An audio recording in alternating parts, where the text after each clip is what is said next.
വയനാട് കള്ളാടി മണ്ണിടിച്ചിലിൽ സംസ്ഥാന ദുരന്ത നിവാരണ അതോറിറ്റിക്കെതിരെ അമിക്കസ് ക്യൂറി ഹൈക്കോടതിയിൽ റിപ്പോർട്ട് നൽകി. 5 തവണ മുന്നറിയിപ്പ് അവഗണിച്ചത് ദുരന്തത്തിന് കാരണമായി. ദുരന്ത നിവാരണ അതോറിറ്റിക്കും പൊതുമരാമത്ത് വകുപ്പിനും നിയമപരമായ വീഴ്ച സംഭവിച്ചു. KSDMA ഉത്തരവാദിത്വത്തിൽ നിന്നും ഒഴിഞ്ഞു മാറിയെന്നും അമിക്കസ് ക്യൂറി. വയനാട് കള്ളാടി മണ്ണിടിച്ചിൽ ദുരന്തമുണ്ടായത് മുന്നറിയിപ്പുകൾ അവഗണിച്ചത് മൂലമെന്നാണ് ഹൈക്കോടതിയിൽ നൽകിയ അമിക്കസ് ക്യൂറിയുടെ റിപ്പോർട്ട്. 5 തവണയാണ് ജില്ലാ ദുരന്ത നിവാരണ അതോറിറ്റി മുന്നറിയിപ്പ് നൽകിയത്. അപകടം ഒഴിവാക്കാൻ മണ്ണ് കൂമ്പാരം ഉടൻ നീക്കണമെന്നും രേഖാമൂലം ആവശ്യപ്പെട്ടു. മുന്നറിയിപ്പുകൾ അവഗണിച്ചത് ദുരന്തത്തിന് കാരണമായി. 5 മുന്നറിയിപ്പുകൾ നൽകിയിട്ടും മണ്ണ് നീക്കിയില്ലെന്നും റിപ്പോർട്ടിൽ പറയുന്നു. സംസ്ഥാന ദുരന്ത നിവാരണ അതോറിറ്റി ഉത്തരവാദിത്വത്തിൽ നിന്ന് ഒഴിഞ്ഞുമാറി.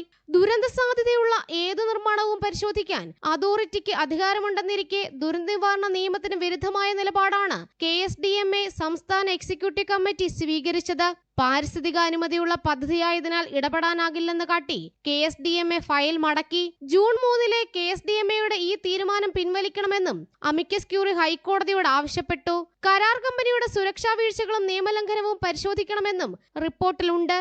തൊഴിലാളികളുടെ സുരക്ഷാ മാനദണ്ഡങ്ങൾ പാലിച്ചോയെന്നും പരിശോധിക്കണം. തുരങ്ക നിർമ്മാണം സ്വതന്ത്ര സുരക്ഷാ ഓഡിറ്റ് പൂർത്തിയാകുന്നതുവരെ നിർത്തിവെക്കാനും ശുപാർശയുണ്ട്. കൂടാതെ അപകടകരമായ മണ്ണുകൂമ്പാരം ശാസ്ത്രീയമായി നീക്കാൻ സമയബന്ധിത പദ്ധതി വേണം. അപകട സാധ്യതയുള്ള മേഖലയിലെ കുടുംബങ്ങളെ സുരക്ഷിത കേന്ദ്രങ്ങളിലേക്ക് മാറ്റണം. കരാർ കമ്പനിക്കും ബന്ധപ്പെട്ട ഉദ്യോഗസ്ഥർക്കുമെതിരെ നിയമ നടപടിക്കൊപ്പം ദുരന്ത സാധ്യതയുള്ള പദ്ധതികൾക്ക് ഡിസാസ്റ്റർ ഇമ്പാക്ട് അസസ്മെന്റ് നിർബന്ധമാക്കണമെന്നും അമിക്കസ് ക്യൂറി ശുപാർശ ചെയ്തു.